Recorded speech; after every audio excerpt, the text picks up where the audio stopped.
2026 में आपके लिए बेस्ट टर्म इंश्योरेंस प्लान कौन सा हो सकता है, आइए इस वीडियो में डिस्कस करते हैं। मैंने क्या किया है, जितनी भी कंपनीज हैं उन सभी का डेटा एक एक्सेल के फॉर्मेट में आपके सामने प्रेजेंट कर दिया है। अब इंपॉर्टेंट पॉइंट्स को हम डिस्कस करेंगे, इमीडिएटली फिल्टर लगाएंगे और एंड में हमारे सामने कंक्लूजन आ चुका होगा जो आपको एक काफी इंपॉर्टेंट कंक्लूजन तक लेके जाएगा। आइए शुरू करते हैं।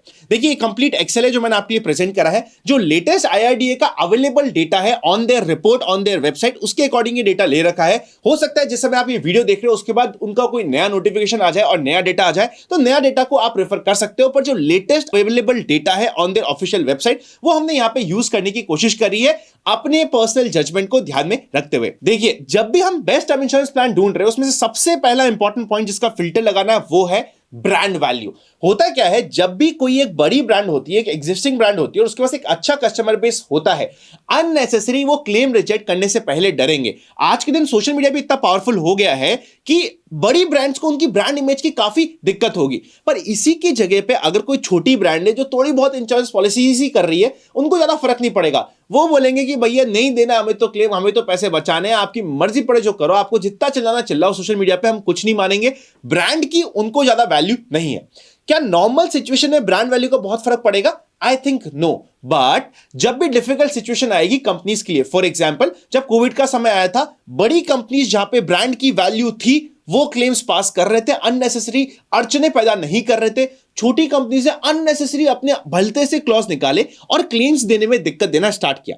इसलिए पहला पॉइंट होता है कि हमारी कंपनी की ब्रांड वैल्यू होनी चाहिए। अब देखो, ब्रांड वैल्यू एक सब्जेक्टिव मैटर है, तो मैंने यहां पे क्या किया है, कितनी नंबर ऑफ पॉलिसीज कंपनी ने इशू करी है वो हमें देखना है। और वो एटलीस्ट मैं कहता हूं 5,000 का क्राइटेरिया होता है, तो 5,000 के ऊपर की पॉलिसीज एटलीस्ट एक साल में होनी चाहिए। जैसे ही आपने 5,000 से ऊपर की पॉलिसीज वाला क्राइटेरिया डाला, आपके सामने top 10 companies of term insurance plan आ चुकी है। अभी तक आपने सिर्फ एक फिल्टर लगाया है, अभी मुझे आपको और भी फिल्टर लगाने और बताने बाकी है। नेक्स्ट पॉइंट क्या आता है, claim settlement ratio. Claim settlement ratio का मतलब क्या होता है? सपोज करते हैं किसी कंपनी के पास एक साल में 100 क्लेम आए, उस 100 क्लेम में से कंपनी ने 95 पास करे, 98 पास करे या फिर 90 ही पास करे, यह हमें देखना है। इंडस्ट्री का ओवरऑल एवरेज रहता है 98.66%। मतलब अगर हम क्लेम सेटलमेंट रेशियो की बात करें तो 98.66% तो क्लेम पास होते ही है, यह इंडस्ट्री एवरेज है। मैं आपसे कहता हूं कि भैया 98.66 छोड़ो, अपन तो रफली 99% के ऊपर का टर्म इंश्योरेंस प्लान ढूंढने की कोशिश करते हैं, क्योंकि मुझे मेरे नाम से कोई 5-6 टर्म इंश्योरेंस प्लान ढूंढना चाहिए। मुझे तो एक अच्छा सा टर्म प्लान चाहिए। टर्म प्लान हम लेते ही क्यों है? अगर हम इस दुनिया में नहीं है, हमारी फैमिली की सिक्योरिटी के लिए, हमारी वजह से जो भी फाइनेंशियल डैमेज होता है बिकॉज हम आज के दिन इस दुनिया में नहीं है, वो पूर्ति हो जाए, इसलिए हम टर्म प्लान लेते हैं। तो हमें क्योंकि एक ही कंपनी का लेना है, तो अननेसेसरी हमें थोड़ा सा एडजस्ट करने की यहां पे कोई जरूरत नहीं है। 99% के ऊपर का हम लोग रखेंगे क्लेम सेटलमेंट रेशियो, और अगर 99% से नीचे की कंपनीज है उन सबको हमने हटा दिया, तो यहां पे 3 कंपनीज और हट गई और अब हमारे सामने आ गई है top 7 companies of term insurance plan. यहां पे एक और कॉलम मैंने आपके लिए मेंशन कर रखा है, ये कॉलम है कि क्लेम कितना सेटल किया है कंपनी ने विद इन 30 डेज। ये बहुत ज्यादा इंपॉर्टेंट नहीं है, पर इसका यह मतलब होता है कि कंपनी कितनी जल्दी जल्दी क्लेम पास करके दे रही है, यह आपको पता लग जाए, और कितना जल्दी क्लेम पास करेगी इतना हमारे लिए बेटर होता है। तो ये क्लेम सेटलमेंट डेज का रेशियो हो गया। नेक्स्ट क्या होता है, क्लेम सेटलमेंट अमाउंट का रेशियो।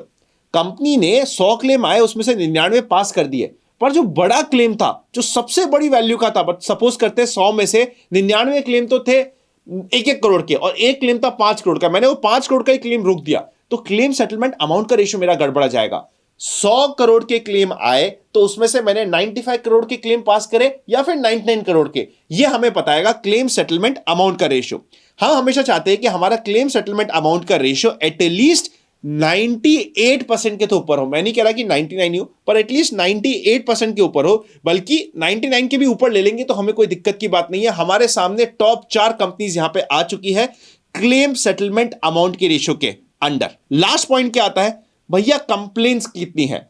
होता क्या है, कई बार कुछ कंपनीज होती है जिनके बहुत ज्यादा इनहेरेंटली कंप्लेंट्स आती है, यह पॉइंट आपको ध्यान रखना होगा। हम यूजुअली चाहते हैं कि इंडस्ट्री एवरेज है 0.10%, इसके नीचे रहे हमारी कंप्लेंट्स। अगर कस्टमर्स को कंप्लेन करनी पड़ रही है मतलब कोई दिक्कत की बात है। फॉर एग्जांपल ये वाले नाम में, नाम हम लेंगे ही नहीं, हमारा यहां पे जो कंप्लेन का रेशियो है 0.64% है, तो हम इसको हटा देंगे और ये हमारे सामने टॉप 3 टर्म इंश्योरेंस प्लान की कंपनीज आ चुकी है, जिसको आप देख सकते हो और बहुत सिंपल से डेटा के साथ आ चुकी है। अगर आप चाहते हैं कि हमारी टीम आपको बेस्ट टर्म इंश्योरेंस प्लान लेने में मदद करे, तो डिस्क्रिप्शन में मैंने फॉर्म दे रखा है, आप हमारी टीम से कनेक्ट कर सकते हैं। अगर आप हमारी टीम से बाय करना चाहते हैं, अगर आप चाहते हैं कि ऑनलाइन बाय करना है, तो उसका भी लिंक मैंने आपकी रेफरेंस के लिए डिस्क्रिप्शन में दे रखा है, आप जाके वहां पे चेकआउट कर सकते हो, अपने लिए कॉल बुक कर सकते हो और बाय कर सकते हो। तो आपको डिस्क्रिप्शन में सारी डिटेल्स मिल जाएगी। आपको अगर प्रॉपर अभी भी इसके बाद भी कुछ डाउट है, कुछ समझना है, कुछ चीजें करनी है, तो सब कुछ आपको डिस्क्रिप्शन में लिंक दे रखा है, वहां पे जाके आप डिस्कस कर सकते हो।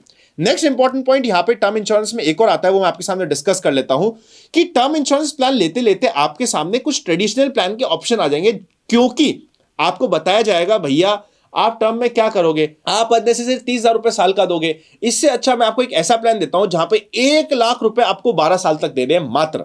सेकेंड ईयर से ही आपको 45,000 रुपीज मिलने स्टार्ट हो जाएंगे, जो आपको 30 सालों तक मिलेंगे। और 30 साल बाद जो आपने इनिशियली 12 लाख रुपए दिए हैं, मतलब 1-1 लाख रुपए 12 महीने के लिए, वो भी आपको मिल जाएगा।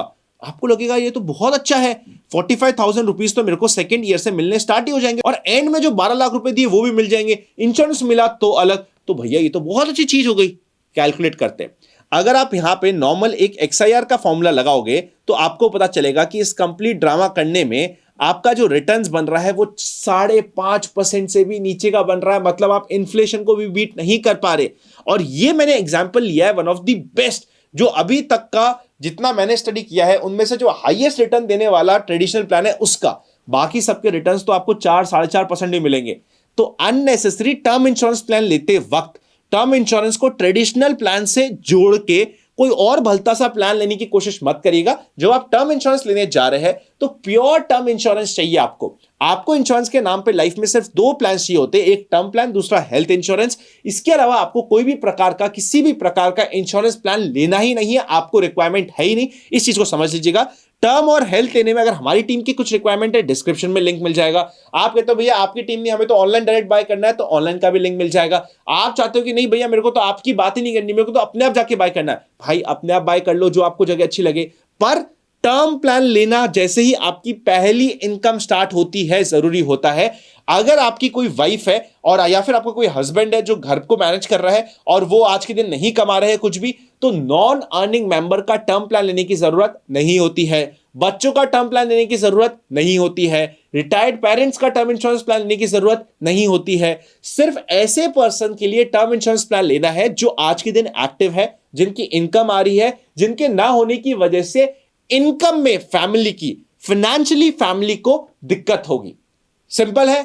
अगर आप चाहते हो कि ऐसे ही मैं आपको best health insurance plan of 2026 का भी वीडियो बनाऊं, तो कमेंट करके मुझे बता दीजिएगा। अगर आप चाहेंगे तो हम वीडियो बनाने की कोशिश करेंगे।